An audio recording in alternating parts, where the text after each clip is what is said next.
In this video, we're going to show how to get the pencil holder across the finish line. I'm going to finish I'm going to start, I should say, just by showing you real quick how to finish your assembly. My assembly has errors. That is on purpose.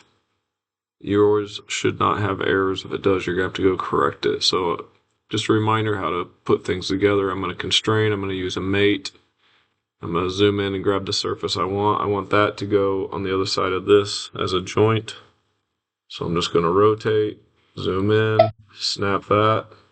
You'll notice it didn't go exactly where I wanted it to go yet. That's fine. I will now apply that. I'm going to do a flush from this surface to this surface to stand that up where I want it so it looks more correct. All right.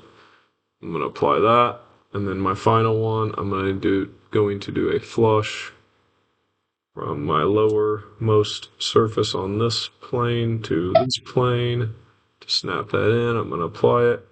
Like I said, my box is purposefully incorrect. You can see it doesn't fit together. As a reminder, once you think it's together and you think you're good, you're going to go to Inspect, Analyze Interference, select your panels. Should be able to get them all from one view. Hit OK, and it is going to show you where you have overlapping issues. Now, it's not going to show you underlaps, so if you have fins sticking out of your box, you're going to have to go correct that as well. But you can see here I not only have fins sticking out my corners, but I have overlaps, which means I have dimensional or constraint issues. You can see I have a gap down here. So go through your interference analysis, verify your box is good, have your teacher agree with you that it's good, and once it is, you can move on to the next step, which will be, if I save this, File, New, Drawing. Okay. Once you get to your drawing, you are going to go ahead and delete your border, delete your title block. You're going to edit your sheet and make it for most of you, it'll be 9 by 12. If your box is large, 5 by 5, you might have to go 12 to 18, but I'm going to go 9 by 12, hit OK. All right, now we're going to right click, face view. Now the only change here, I'm going to have to drag this over. The only change here is you notice it's trying to put my whole assembly in, but I need individual panels to cut out on the laser. So I'm going to select my open existing file, and I am going to find my individual components. So here's my pencil front and back. Hit OK, open. And now I have just that panel. I want to make sure that my scale is 1:1. I'm going to hit OK. And now I can highlight my border and drag this panel where I want it. Now, I need all of my panels in this view so I can cut it out on the laser. So I'm going to repeat that process. Right click, face view. I can do that same one because I'm going to need two. If you only have one type of a side, so you're doing a square and they're all the same, you would have to pull in 4 of the same, right? So I did my front back. Let's do something different this time if I can find it.